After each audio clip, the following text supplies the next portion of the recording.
Okay, what do we have, guys? I want to tell you guys about My PhD Weight Loss. Check it out right now. If you guys want to lose weight, go to myphdweightloss.com. No pills, no injections. Check it out. The PhD program starts with nutrition. It's so much more. They know that 90% of permanent change comes from the mind, and they work on eliminating the reason you gained this weight in the first place. No shortcuts, no pills, no injections. I lost over 40 pounds, and I haven't gained a pound back. That's because PhD Weight Loss and Nutrition has a lifelong maintenance plan. Go to myphdweightloss.com. That's 864-644-1900, myphdweightloss.com. What hundreds of my listeners have done and called today. That's 864-644-1900, myphdweightloss.com. Back in 10 seconds with Matt Walsh. Am I a racist is the question that he asks. We'll be right back.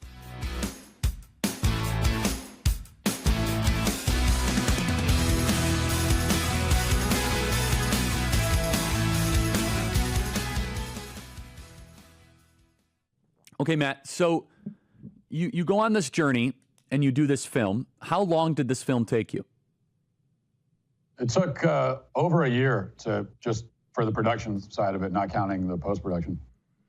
And so you ask the question, am I a racist? Which then begs the question, can they who are constantly accusing things of being racist define what racism is?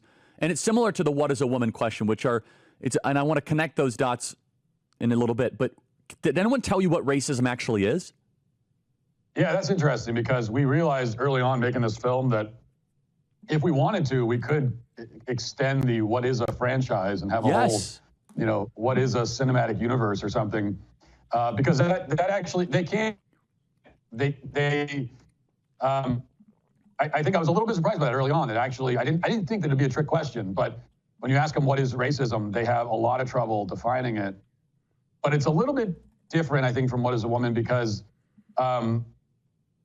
I think that they have a definition in their head that they want to say, but they know how it sounds and they know that it can't withstand scrutiny. So they're very reluctant to say it because their actual definition is that racism is this isn't really even a definition. It's more of a, description of some of the aspects of what they consider racism to be. But they think that racism is an inherently white construct and that it is something that only white people can be guilty of and that no so-called person of color can ever be guilty of it.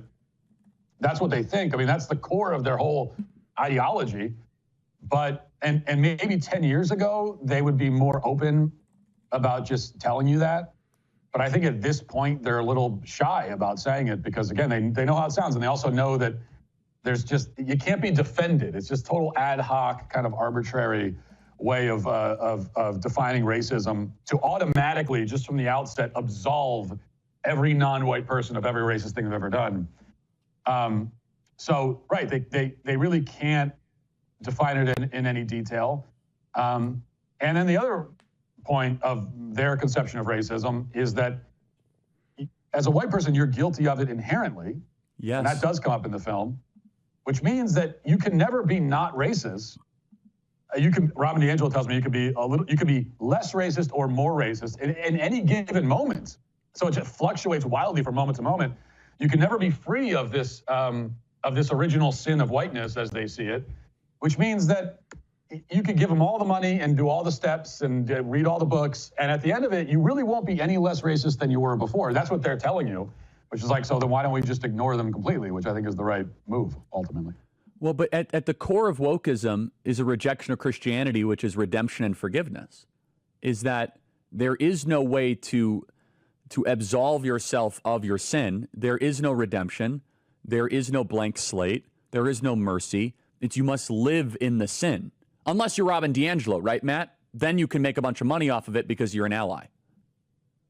Yeah, and I'm glad you brought that up because that's another part of this that I was thinking about a lot as I was making the film, the spiritual component of it. Because to me, it's not very confusing why Robin DiAngelo or Cyber Rao, who runs Race to Dinner, or why any of these other people, why they're doing what they do is not very confusing, not very interesting, really. They're making money off of it. They got power and influence.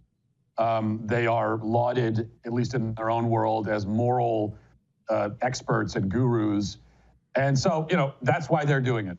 Yes. The more interesting question to me is, what about when I go to Race to Dinner and there are a bunch of white women sitting around that table being berated for 2 hours being subjected to this racial harassment as they sip their wine and eat whatever they ate for dinner. Why are they there? Why do they put themselves through it? It's almost it's a quasi-suicidal tendency, isn't it? It's a little bit of that. I think some of it's virtue signaling. They want to show off to their friends that they went to the race to dinner, they did the struggle sessions, but also to bring it to the spiritual side of it. I think that a lot of these people are carrying around guilt that have nothing to do with their race, but because we all are sinners, and so we commit sins and we feel guilty about that, as we should. As you point out, Christianity offers redemption and atonement. It gives you something to do with that sin, something to do with that guilt, to be relieved of it.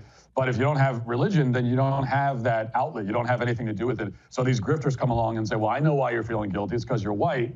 Here are the things you can do to atone for it. And then they do it, and then they tell them, oh, by the way, you're still not atoned. You're just as bad as you were before.